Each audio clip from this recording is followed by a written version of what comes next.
So next we're going to talk about your density. So if you have learned in your lower secondary itself, density is actually your mass per unit volume itself. So basically we're going to take a look at your mass per unit volume. Now if you notice, the unit for density is actually this weird symbol. It's actually not a P, it's actually rho itself. So it's spelled RHO, and the symbol is like this curved, almost looking like an E shape, but normally when we write E, we write like this, right, in this direction. But for this rho, we actually curve it from the other side. So we start from the tail and then we can just curve it. If you find this very confusing itself, you can usually write density is mass over volume. However, there's a reason why we are going to use this symbol rho, because later on we actually learn about one formula which is called your fluid pressure formula. Okay, so the thing is, your SI unit is actually in your kg per cm cube, right? Sorry, kg per meter cube, my bad. Okay, so kg per meter cube. However, usually you know that in science itself, usually what is given to us is usually gram per cm cube, because normally we don't deal with very big objects, which is in meter cube itself. So because of that, we actually need to know how to do the conversion, which is 1 is to 1000 kg per meter cube itself. Alright, now what's the point of learning about density itself? Because when you know that you have different densities itself, you can know whether your object is floating or sinking. So what happens if we have the same density? So if you have the same density itself, we basically are suspended in the liquid. So what does it mean by suspended? It means we are not floating and we are not sinking. Okay, simple as that. Now, different materials will have different densities itself. So what this also means is that if you have the same material, you also have the same density itself. Even if you have many different weird shapes, you can have an iron sword, iron spear, iron whatever, iron ball, iron cube, iron whatever that you have, as long as you're made of the same material. If you are, for example, if you're all made from iron, you all have the same density, unless if and only if you are a mixture, then you will have different values. So if you are a mixture itself, you actually are basically calculating for the average density. So if you recall back to your kinematics, average speed, we take total distance over total time, right? So same thing, if you're actually finding the density of the mixture, we actually find the average density, which is total mass divided by total volume itself. Okay? Now, fluid pressure. When we talk about fluids, we're actually referring to both liquids and gases itself. And liquids and gases, they all depend on, very important, over here, underline it, highlight it itself, is the depth of the liquid. So now you may be wondering, what's the difference between depth and height? So for example, this is the liquid here, right? This is the liquid. So let's say I have an object that is right suspended somewhere in the middle. Okay, wait. Okay, somewhere in the middle here. So when we're talking about your depth, we're actually talking about here, from the surface downwards. This is depth.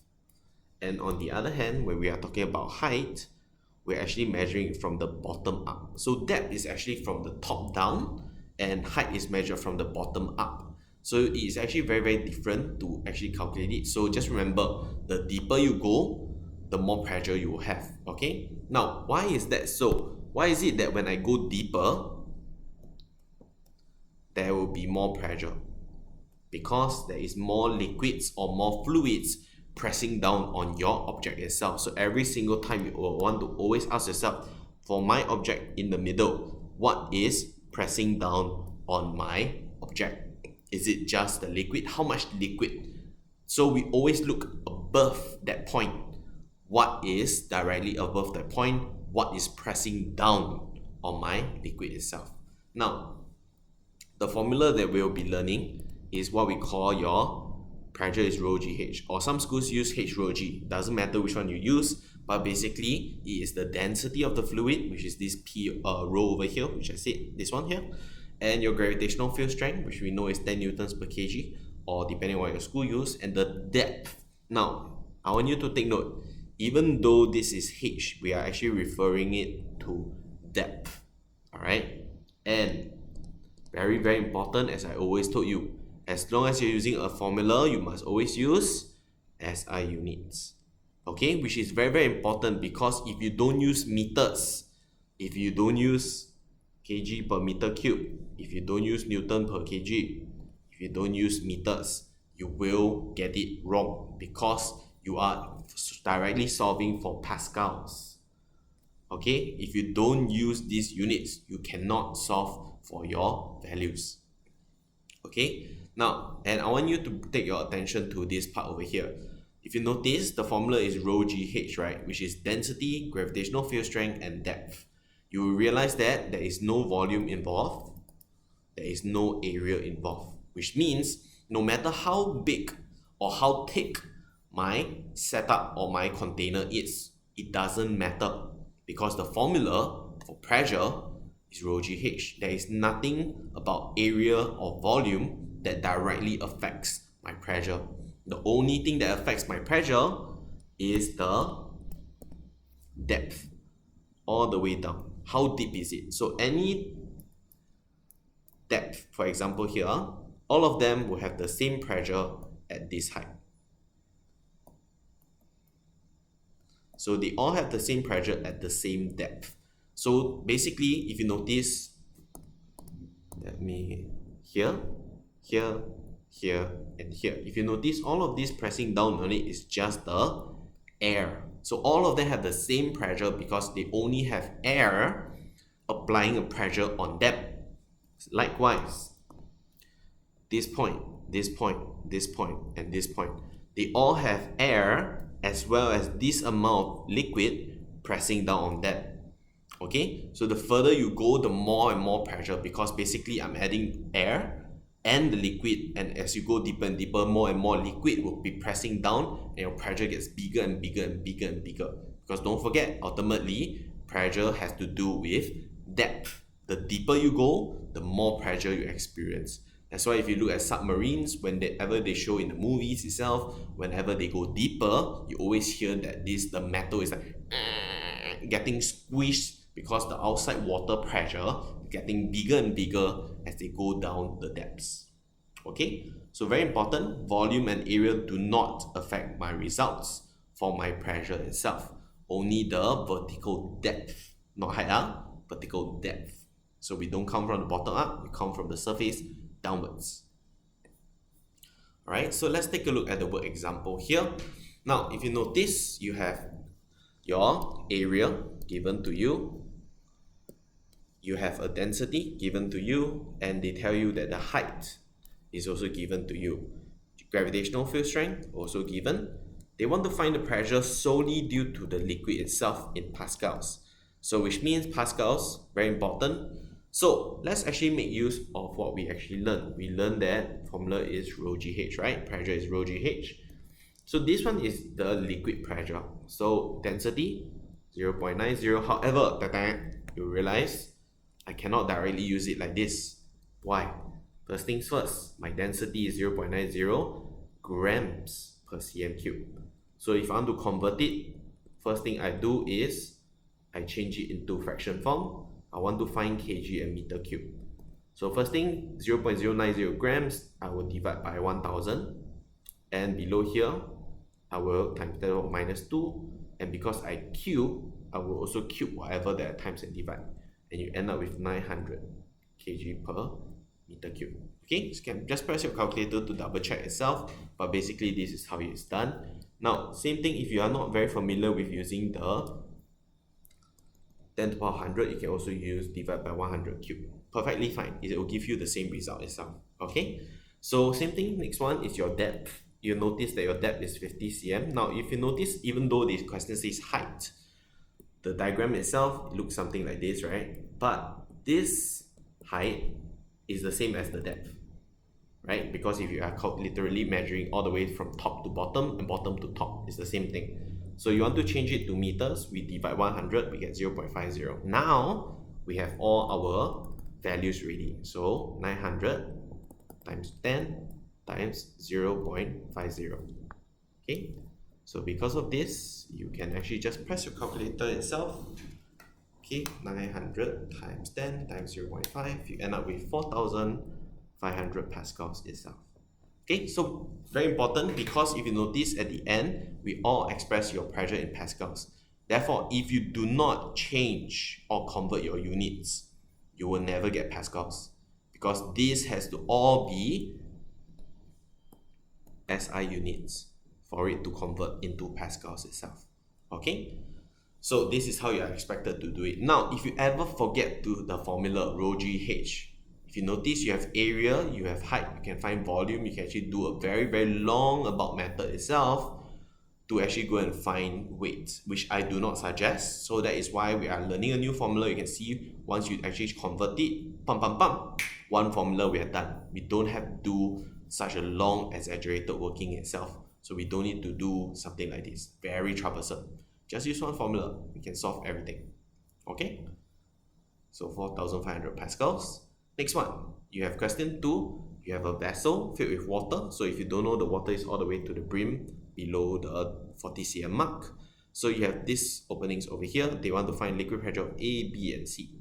So for A, let's solve A first. Now if you notice A, right, what's the depth? The depth is this much, which is 40 cm. So first thing, H is 40 cm, and we want to convert it into meters in the first place. Okay, then we have your density. We're already in kg per meter cube, so all we need to do, pressure of A is rho GH. So 1000 times 10 times 0.40. Okay, so in this case, you should have 4000 pascals. Alright, then for B, let's ask ourselves, for B itself, your depth is from here all the way down. This is 40 minus 10, this is 30 cm. So H is 30 cm, and we change it to meters, and therefore pressure of B is 1000 times 10 times 0.30, and we end up with 3000 pascals. Okay, same thing for C. Now if you notice, for C over here, there is no liquid above it. So H is 0 cm or meters. So pressure of C is basically just 0 pascals, because there is no liquid pressing down on my point C. There's only air pressing down on point C. But the question wants us to find liquid pressure only. Okay. Next one, point B is located at opening Q, right? Over here. In the figure above, indicate one point in opening P and R that have the same liquid pressure. Now remember, if you want the same liquid pressure, you must all have the same depth. So same depth, same pressure. So which means I will want to pick this point and this point. So you want to label it M and N, and M is at opening P and N is at opening R. So this is how you solve for your pressure for the same height, level, and depth. Okay? Then next, let's talk about atmospheric pressure. So just now we have been dealing with is actually your liquid pressure. So let's talk now more about the gas pressure itself. So when we talk about atmosphere itself, the word atmosphere is basically the air that is actually affecting us. So you can actually just write down, this is your surrounding S. Okay, surrounding air. SURROUNDING, surrounding air itself. So the thing is, air, even though it's very, very small and have very little mass compared to whatever itself, but don't forget you're actually comparing it with the earth. So you can just imagine you're on the surface of the earth, right? There's so much air pressing down on you, and if you ever go up to a mountain, you will realize that the amount of air that is above you is actually smaller. So you can just imagine that when you go up, you actually have less pressure. Okay? So you can see that the pressure actually at sea level, which means at ground level. Okay? So this is at sea level, where H is 0. Okay? Maybe this one you have a few thousand, depending on whether you go up mountain or not. So you can see, because of the difference in height, basically there is actually less air pressing down on you. So you can just imagine that this is the earth. If you stand here, that is your atmosphere outside. This is your atmosphere. Okay? Then if you go up to a mountain itself, there's actually less air pressing down on you. So you can see that this is a zoom in version. So the higher you go and the further you are from the center of the earth, the less air that is actually pressing down on your head. So because there's actually less air pressing down on your head, there's gonna be less atmospheric pressure when you go up to a higher place itself. Okay, now, so what happens if you go below sea level? So the thing is below sea level, which means we are now underwater, right? You'll notice that first thing first, if the person is at point X down here, number one, there is actually pressure of the liquid. And number two, don't forget, you're now finding the total pressure, right? So above that point, there's also your atmospheric air pressing down on you. So if you want to find your total pressure, it's actually equals to the sum of your this one. So if you don't know, this is the liquid pressure. Okay, so this is your liquid pressure and this is your atmospheric pressure. So remember, whenever there's a difference in pressure itself, it will always move from high pressure to low pressure itself. So because of that, the deeper you go, you feel like there's gonna be a very large crushing effect. Is because outside there's a very large pressure itself. Therefore, you always feel like you're being compressed because of the larger pressure outside compared to the pressure inside. Okay.